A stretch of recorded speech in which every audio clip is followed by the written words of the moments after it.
Uma boa noite a todos. Vamos orar.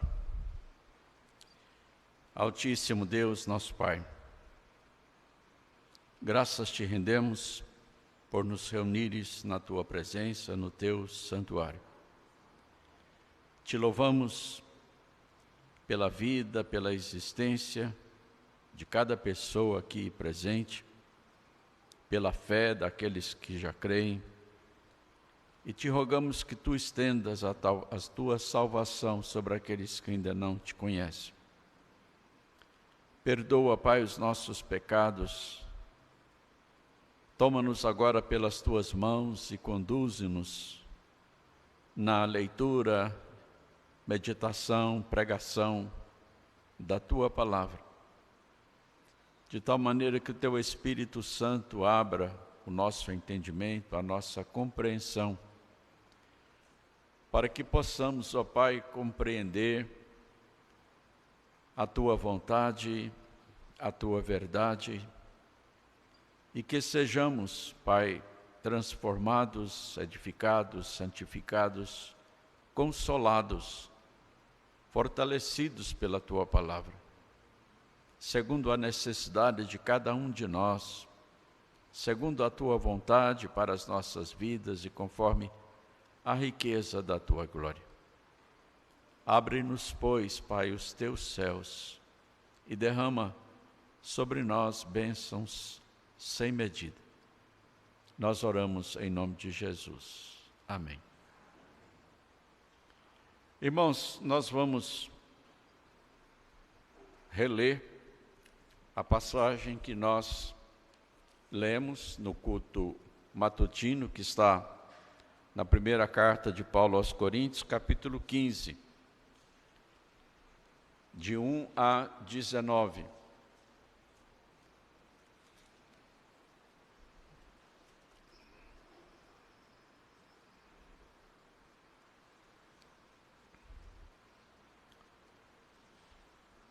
Primeira carta de Paulo aos Coríntios, capítulo 15, de 1 a 19.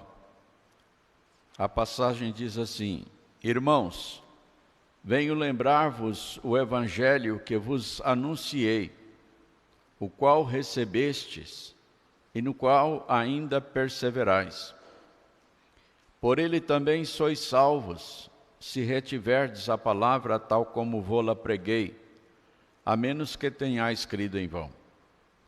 Antes de tudo vos entreguei o que também recebi, que Cristo morreu pelos nossos pecados, segundo as Escrituras, e que foi sepultado e ressuscitou ao terceiro dia, segundo as Escrituras.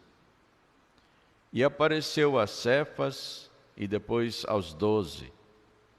Depois foi visto por mais de 500 irmãos de uma só vez, dos quais a maioria sobrevive até agora, porém alguns já dormem.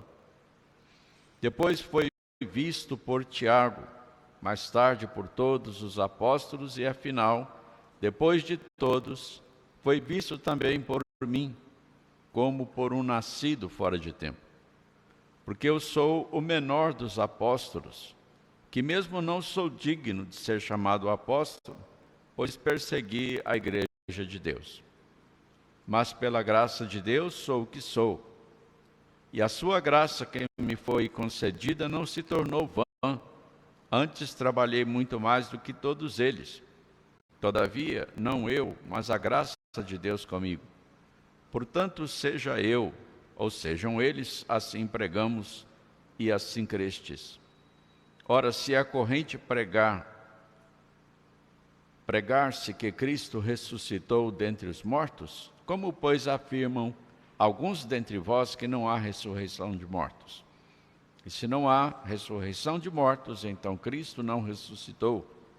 E se Cristo não ressuscitou, é vã a nossa pregação e vã a vossa fé, e somos tidos por falsas testemunhas de Deus, porque temos asseverado contra Deus que ele ressuscitou a Cristo, ao qual ele não ressuscitou, se é certo que os mortos não ressuscitam.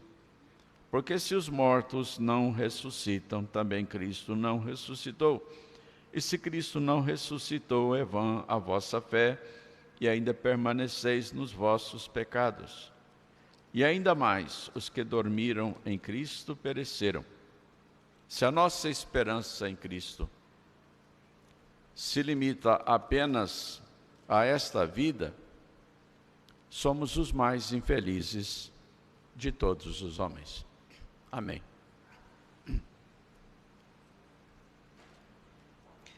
Nós estamos expondo o tema esperança numa passagem que fala da ressurreição. E como nós vamos verificar pelo estudo dessa passagem, a ressurreição é aquele lugar onde nós devemos lançar a nossa âncora, se nós quisermos ter estabilidade na vida cristã. Portanto, como nós já vimos, em parte, no estudo dessa passagem, a nossa esperança deve estar ancorada em algum lugar onde ela não vacile,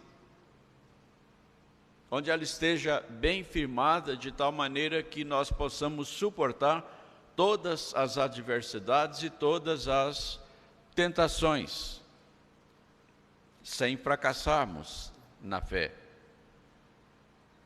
E se nós perguntarmos, então, onde nós vamos colocar esta esperança, onde nós vamos ancorá-la, a resposta é, então, na ressurreição. É isso que a Bíblia nos ensina aqui.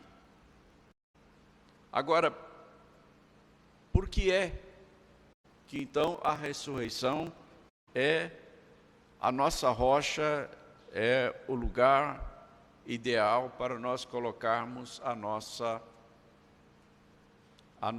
fé, a nossa esperança, a nossa expectativa quanto ao futuro? E nós então respondemos que é porque a ressurreição foi prometida no Evangelho com base na ressurreição de Cristo, atestada e comprovada de forma inegável.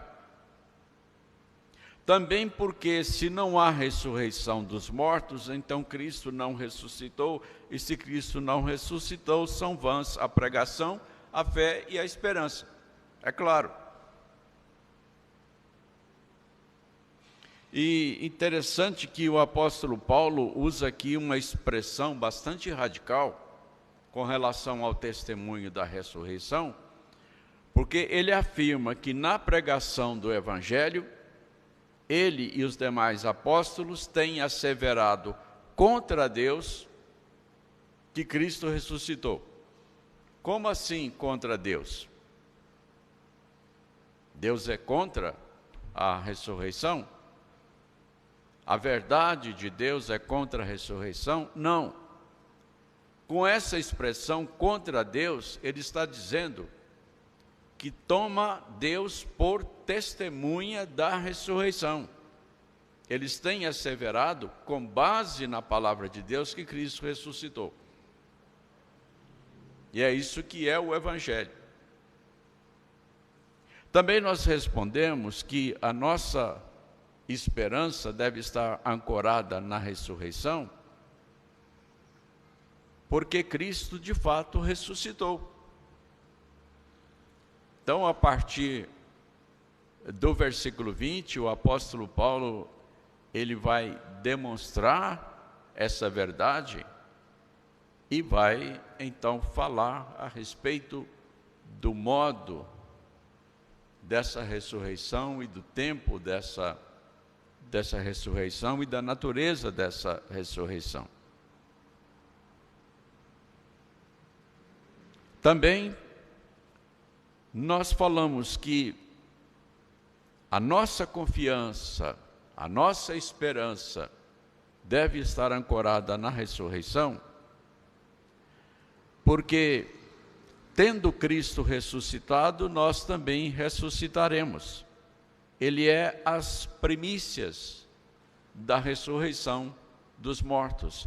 Então nós explicamos, conforme a Bíblia ensina, o que significa essa palavra, as primícias. Ou seja, Cristo é o primogênito da ressurreição dos mortos, e na condição de primícias da ressurreição, ele é tanto o início dessa ressurreição, quanto o padrão dessa ressurreição. Os frutos primeiros, as primícias que eram oferecidas na Páscoa, eram os primeiros frutos, os primeiros molhos da colheita que viria, e todos os demais frutos seriam semelhantes àqueles que foram colhidos primeiro e oferecidos a Deus como sacrifício, como oferta suave e agradável a Deus. Portanto, o Cristo ressurreto, com o seu corpo glorioso, é o padrão da nossa ressurreição.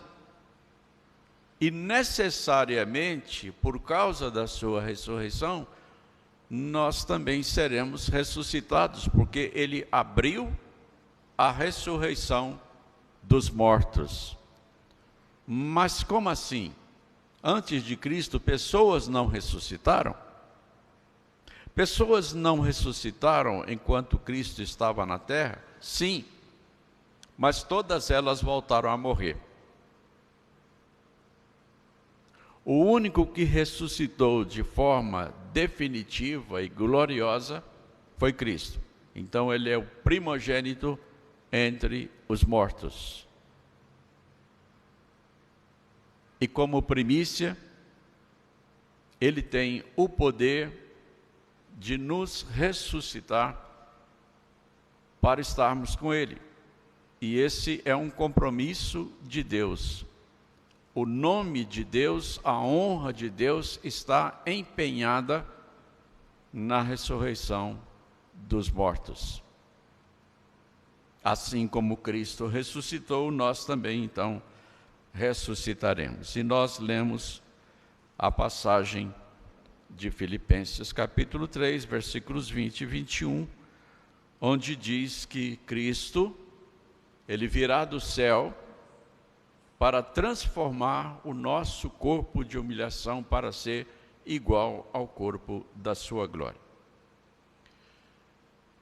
Então agora nós vamos entrar na quinta razão pela qual nós devemos colocar a nossa esperança, lançar a âncora da nossa esperança na ressurreição final. É porque a morte, ela não pode consumir a vida. Vejam bem, aqui nessa passagem, no versículo 21 que nós não lemos, está escrito assim: visto que a morte veio por um homem, também por um homem veio a ressurreição dos mortos. Existe uma condição imposta pelo próprio Deus com relação à natureza dos atos de Deus, de que aquilo que Deus promete, segundo a sua aliança, precisa ser cumprido. E não há poder algum que possa impedir o cumprimento das promessas de Deus, da aliança de Deus, do pacto de Deus conosco, porque Ele é o Deus Todo-Poderoso, não existe nenhum poder nem igual ao dele. E Deus estabeleceu conosco uma aliança de vida, não de morte. A morte entrou no mundo através da desobediência humana. A morte foi um acidente. Deus não estabeleceu a morte como o destino do homem. A Bíblia toda ensina que Deus é vida, Deus é o autor da vida. A vida, portanto, ela é uma realidade. A vida traz em si o poder da existência. Ela é uma realidade, ela é a verdade. A vida é a verdade. A morte, ela é uma bizarrice da vida. Ela é oposta à vida. Ela não foi feita para reinar. Ela é um escândalo, uma afronta a Deus, que é a fonte da vida. Assim como a morte não pode matar a Deus, assim como a morte não pode matar a Deus, assim também não pode destruir a vida. Porque a vida é a vida de Deus. Isso para Deus é uma coisa natural. Para nós, é algo que está meio que encoberto. Nós não conseguimos, não podemos agora penetrar em todos os segredos relacionados com a vida e com a morte, porque são realidades que ultrapassam o nosso entendimento. Nós sabemos que estamos vivos. Como disse aquele famoso filósofo, penso, logo existo.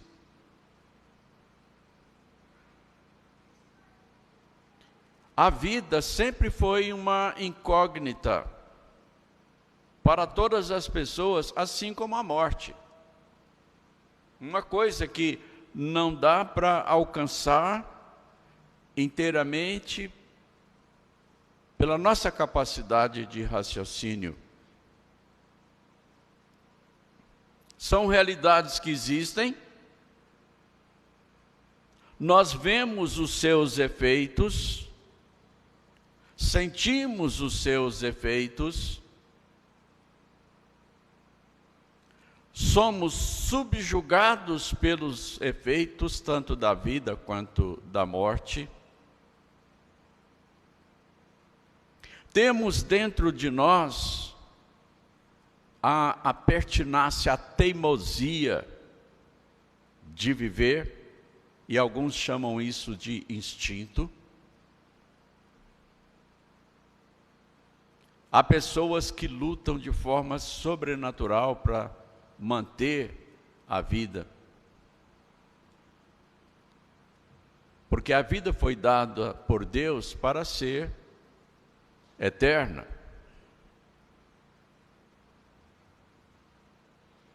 Então, cada um de nós possui dentro de si aquela semente de eternidade que luta pela vida, de qualquer maneira.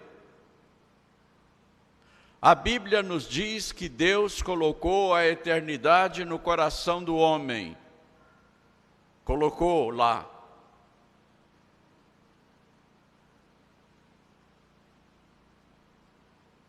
O homem sempre sonhou com a eternidade e sempre tentou prolongar a vida eternamente. E hoje, em pleno terceiro milênio, século 21, laboratórios científicos espalhados pelo mundo estão fazendo grandes pesquisas para encontrar o segredo da eternidade. Num dos últimos relatórios apresentados por revistas científicas sérias, renomadas, cientistas afirmaram que até 2030 ou 2050, a ciência terá encontrado a resposta para a vida eterna. Os homens em toda a sua história sempre sonharam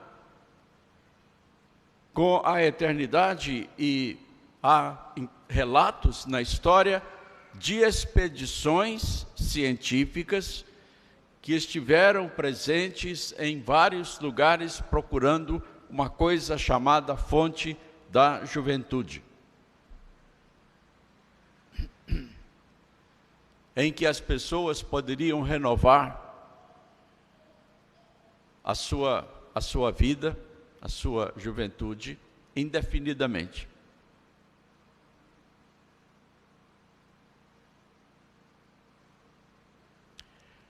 Isto foi colocado em nós por Deus. É a Bíblia que diz: Deus colocou a eternidade no coração do homem.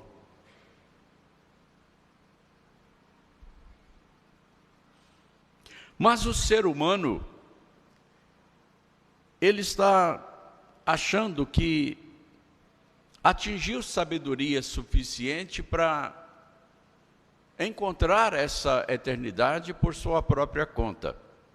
Ele não acredita em Deus, não quer acreditar em Deus, não quer que Deus se envolva com a sua vida, então ele não quer se humilhar diante de Deus e pedir a Deus a vida eterna.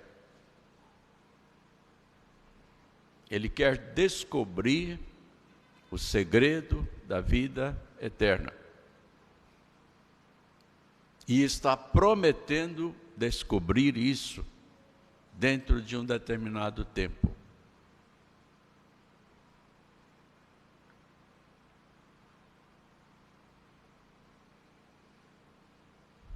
A morte não pode matar a vida, porque a vida ela vem de Deus. Veio do sopro da boca de Deus. Então, querendo ou não, o ser humano ele não pode viver no vácuo, no nada. Porque a Bíblia diz que ao homem está ordenado morrer uma só vez, vindo depois disto o juízo. E Deus sentenciou que o homem deve morrer e o espírito voltar a Deus, que o deu, e o corpo voltar ao pó de onde foi formado.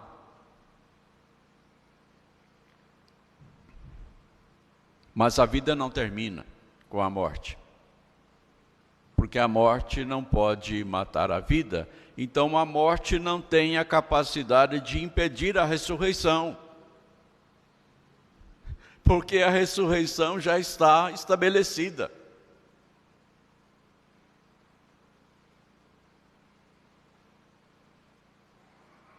Ela não pode deixar de acontecer. Simplesmente porque a vida ela segue o seu curso, não porque nós queremos, mas porque Deus quer.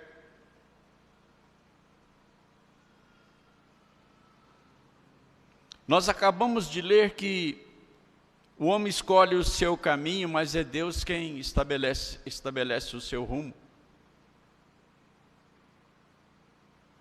Se isso é verdade com relação à história humana, muito mais verdade é com relação à vida.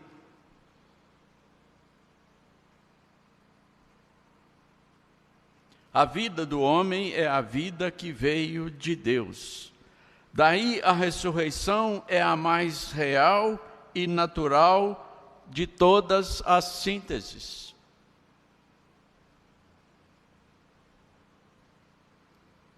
A ressurreição é a confirmação da vitória da vida e de Deus, o autor da vida. Vamos dar uma olhada aqui no final desse capítulo. Vamos ler os versículos 53 a 55. Eu gostaria que os irmãos me acompanhassem nessa leitura. Vamos ler juntos os versículos 53, 54 e 55.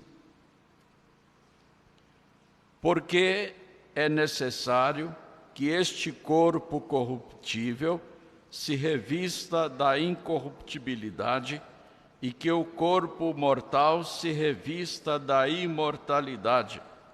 E quando este corpo corruptível se revestir da incorruptibilidade e o que é mortal se revestir de imortalidade, então se cumprirá a palavra que está escrita: tragada foi a morte pela vitória.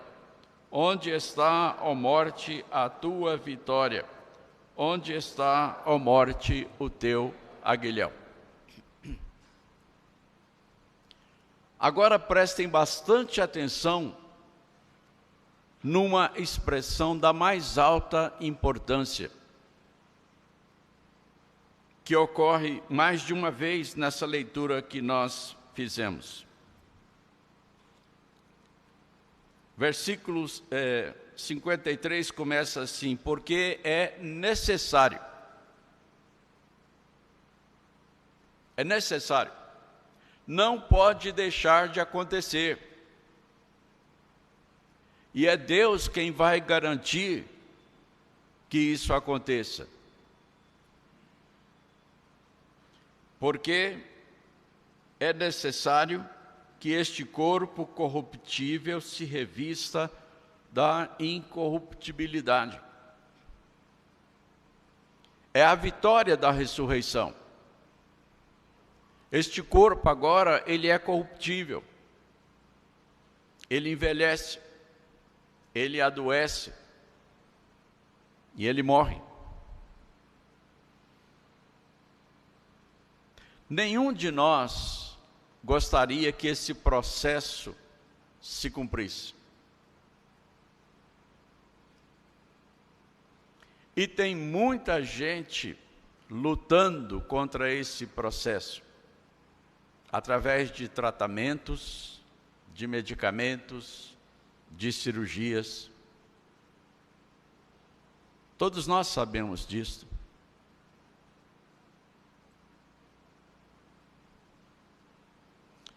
Uma das rainhas que reinou no Reino Unido, quando ela estava para morrer, ela prometeu para o seu médico que daria para ele metade do seu reino se ele impedisse que ela morresse.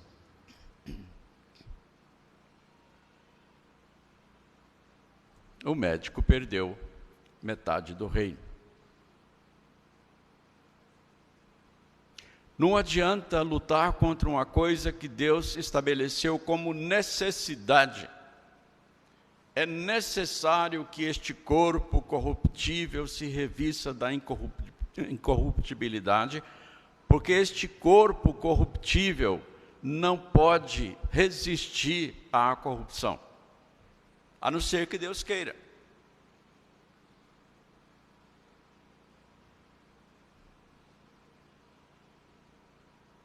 Quando Abraão estava com 100 anos,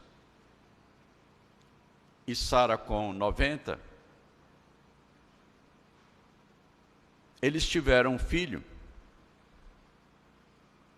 porque Deus reverteu a velhice deles e a incapacidade de Sara de conceber.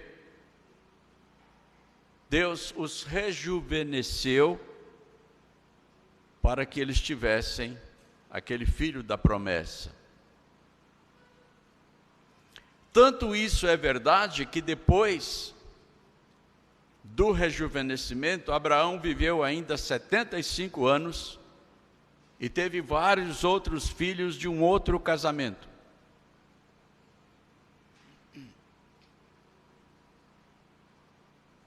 Deus fez o mesmo milagre no corpo de Zacarias e de Isabel para o nascimento de João Batista.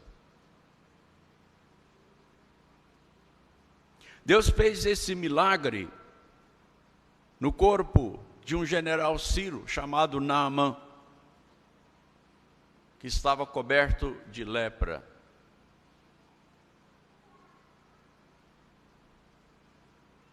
Deus fez isso no corpo de Lázaro,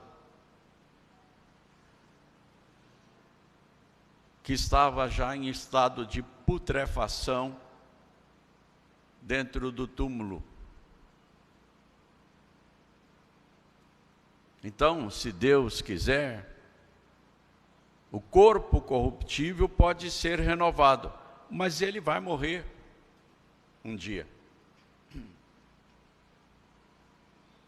Porque é necessário que este corpo corruptível se revista da incorruptibilidade. E se isso só vai acontecer na ressurreição.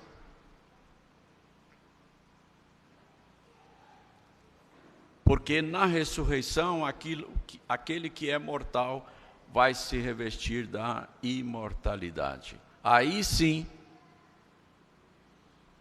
o homem vai conquistar a imortalidade, mas única e exclusivamente pelo poder de Deus.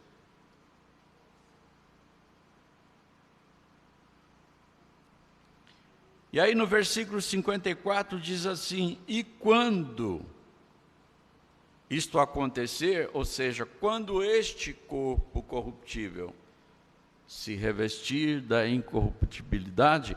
Agora prestem atenção em mais uma expressão importantíssima. Aqui diz assim: e quando?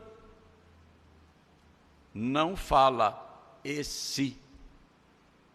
Não é e se, é se, e quando. Ou seja, não há dúvida de que vai acontecer. O quando aqui indica que nada pode deter esse processo que o próprio Deus estabeleceu para a vida. Então, a morte não pode vencer a vida, porque a vida é a vida de Deus. E quando nós morremos, o espírito volta para Deus, para ter a sua destinação.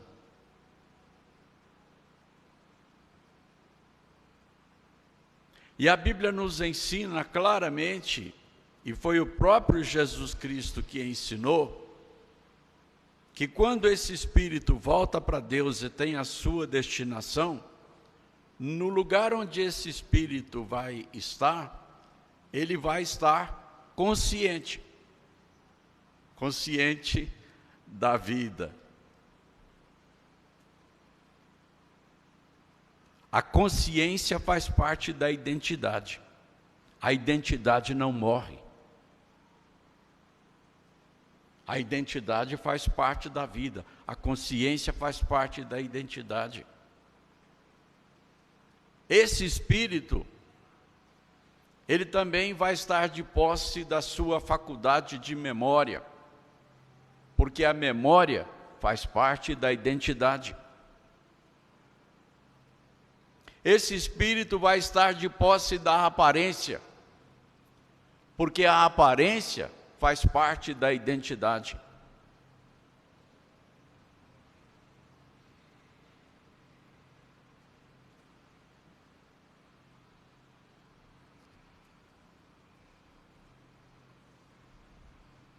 A penúltima razão pela qual nós devemos lançar a nossa âncora a nossa âncora da esperança na ressurreição É porque a ressurreição é a vitória final sobre o pecado e a morte, conforme nós lemos aqui. Onde está, ó morte, a tua vitória? Onde está, ó morte, o teu aguilhão? O teu poder de matar? Onde está o poder da morte de matar? A morte mata fisicamente. E todos têm medo do poder da morte, porque ela mata.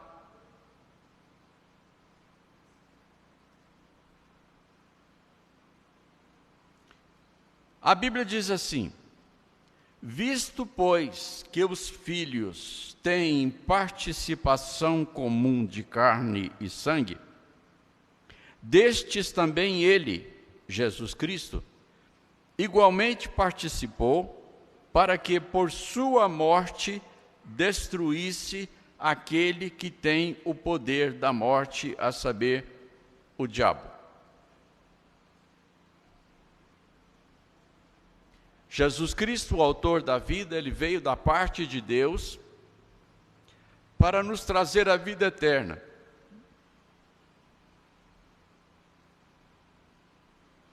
E ele participou da nossa existência, inclusive da morte física,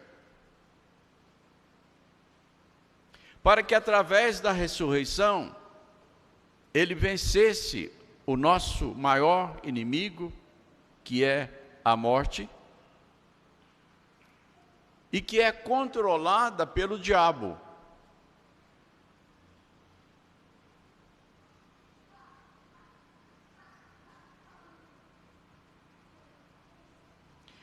A ressurreição é a vitória final sobre a morte, o pecado e Satanás.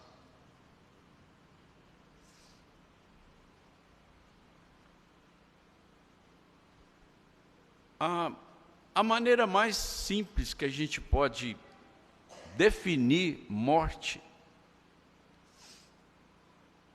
é que ela é um princípio que ativa a corrupção da vida.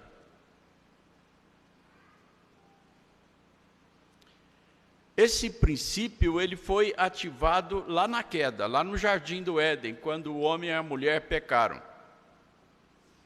Quando eles pecaram, o princípio chamado morte, que ativa a destruição da vida, ele entrou no homem, ele foi inoculado no homem. E começou a operar imediatamente. Ali, no ato do pecado, o homem começou a morrer, tanto fisicamente, quanto ele morreu espiritualmente e morreu eternamente.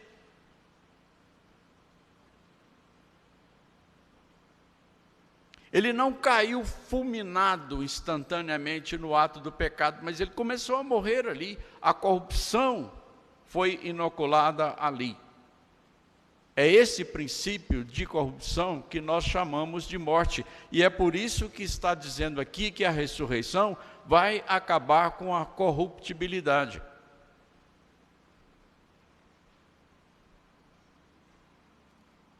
A ressurreição, portanto, ela é a vitória final sobre o pecado e a morte.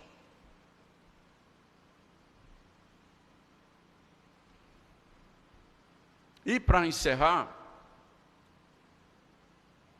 uma sétima causa pela qual a nossa âncora da esperança deve ser lançada na ressurreição, é porque a ressurreição, ela é o portal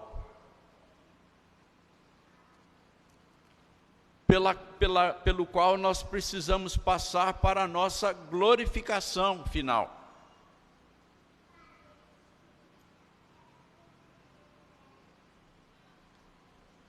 A obra da redenção que Deus planejou na eternidade, ela termina com a glorificação final. A ressurreição é o portal de passagem para essa glorificação.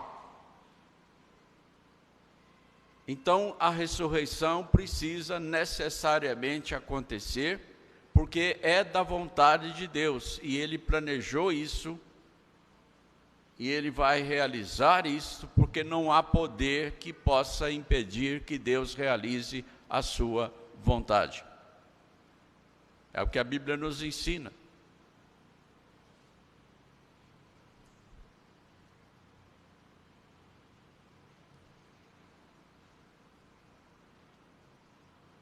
Sem a ressurreição final, não há glorificação. Se Cristo não tivesse ressuscitado, não haveria ressurreição dos mortos e não haveria glorificação. Mas como Ele ressuscitou, então a glorificação final está garantida. Glória a Deus por isso.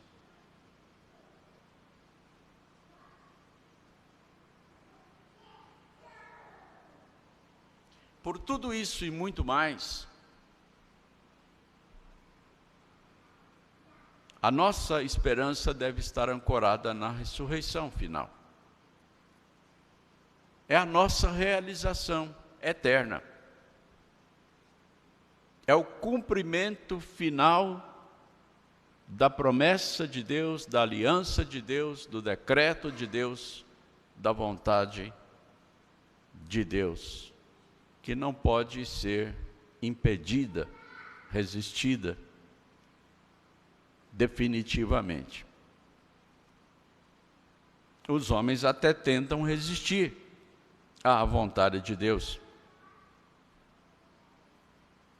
Mas a Bíblia diz que, no final de tudo, todos irão se submeter ao poder de Deus e todo joelho se dobrará e reconhecerá a glória e o poder de Deus.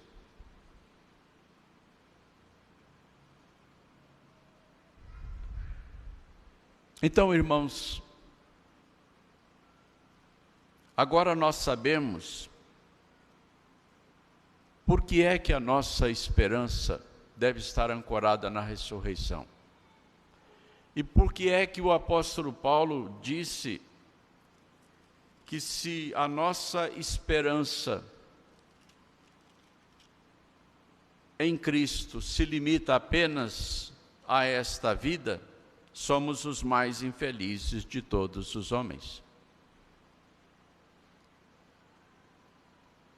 Porque aí a fé que nós estaríamos tendo e lutando para preservar seria uma fé furada. Se Cristo não tivesse ressuscitado. Mas graças a Deus que Cristo ressuscitou. E tudo isso que a Bíblia nos promete, como palavra de Deus, está então garantido. Porque como disse Jó,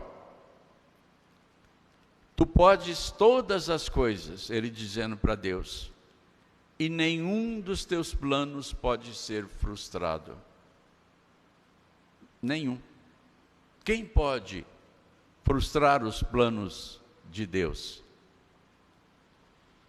É Deus quem diz, em agindo eu, quem impedirá? Então nós devemos viver no presente século, usando aqui uma expressão do apóstolo Pedro, nós devemos viver no presente século, de maneira santa, de maneira sensata, de maneira reta, de maneira íntegra. Porque o que nós temos sobre nós é a mão de Deus, o seu poder para nos sustentar, para nos conduzir, para nos fazer chegar irrepreensíveis no dia da sua glória. É Ele quem faz isto. O próprio Deus, na sua palavra, Ele diz que Ele fará isto. E também Ele está à nossa frente, nos aguardando naquele portal da ressurreição, para nos fazer passar e sermos glorificados. Vinde benditos do meu Pai, possuí por herança o reino que vos está preparado desde antes da fundação do mundo. E Deus diz isso com toda a plenitude da sua alegria, que é perfeita e absoluta.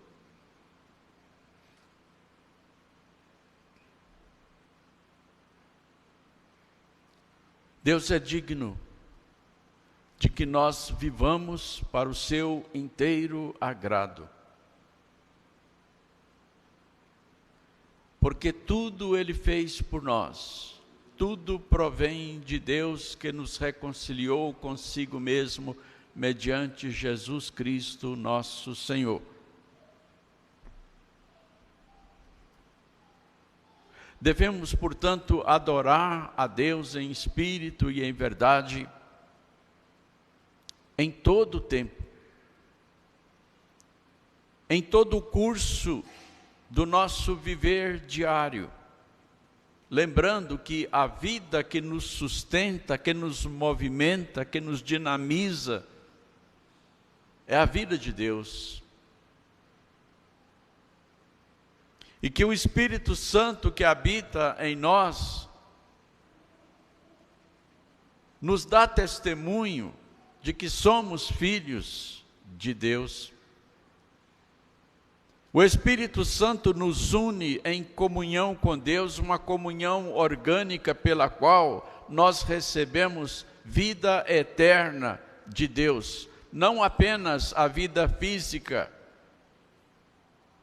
mas a partir do momento em que nós recebemos a Cristo Jesus como Salvador, somos sustentados pela vida eterna.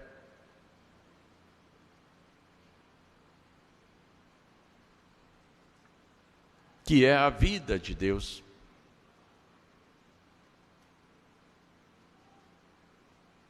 E como filhos de Deus, nós devemos manifestar perante o mundo que nós conhecemos a Deus e que Ele nos conhece. E quanto mais nós nos achegamos a Deus, mais o Espírito de Deus se expressa através de nós, através da nossa vida, e atinge as pessoas, e influencia as pessoas, e muda as pessoas. O Espírito Santo em nós, ele é capaz de mudar o ambiente onde nós trabalhamos, estudamos, vivemos, o ambiente doméstico, o ambiente profissional.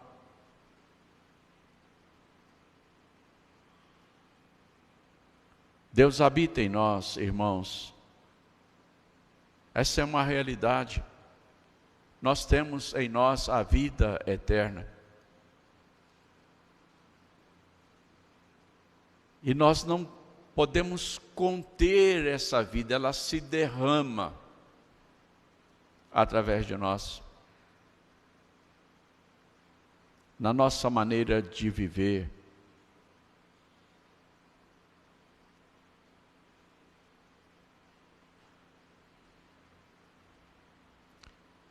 Vamos entender essas coisas e conduzir a nossa vida conforme a vontade soberana de Deus, porque Ele quer que o Espírito Santo que Ele nos deu possa, através de nós, atrair outras pessoas, transformar o mundo. Eu quero repetir aqui para encerrar uma coisa que eu já disse mais de uma vez aqui. o que está preservando o mundo da destruição é a nossa presença nele, com o Espírito Santo que habita em nós. No dia em que nós formos arrebatados para o encontro com o Senhor nos ares, imediatamente, instantaneamente, esse mundo será destruído. Vamos valorizar a vida que nós temos em Cristo e procurar vivê-la cada vez mais próxima de Deus, santificando-nos, preservando e fortalecendo a nossa fé pela nossa comunhão com Deus através da oração, do estudo da palavra de Deus, da comunhão com os irmãos, do uso dos meios de graça que Deus nos deixou, como a Santa Ceia.